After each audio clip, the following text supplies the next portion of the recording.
ఇంట్లో ధనదీపాన్ని వెలిగించుకోవాలనుకునేవారు వేకువజామునే నిద్రలేచి ఇంటితో పాటు పూజ గదిని కూడా శుభ్రం చేయాలి.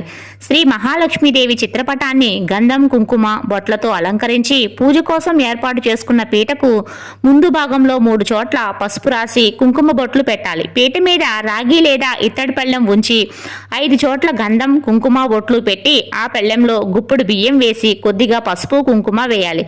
అలాగే అందులో ఒక గులాబీ పువ్వు రూపాయి బిళ్ళ ఉంచాలి. బియ్యంలో ఉన్న ప్రమిదలో 3 యాలకులు లవంగాలు కొద్దిగా రాళ్ల ఉప్పు వేసి రెండో ప్రమిదను మొదట ప్రమిద మీద ఉంచాలి. ఆపై ఆ ప్రమిదలో ఆవు నెయ్యి లేదా నువ్వుల నూనె వేసి 3 ఒత్తులను కలిపి ఒక ఒత్తుగా వేసి వెలిగించాలి.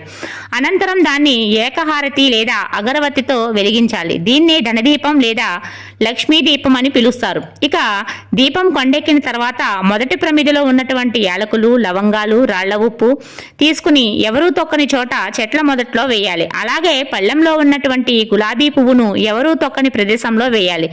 బియ్యంలో ఉన్న రూపాయి కాయను తీసుకుని దాన్ని పసుపు లేదా ఎరుపు వస్త్రంలో మూట కట్టి మీరు ధనం దాచుకునే బీరువాలో దాచుకోవాలి. అనంతరం ఆ పళ్ళెంలో ఉన్న బియ్యంలో పొంగలి తయారు చేయాలి.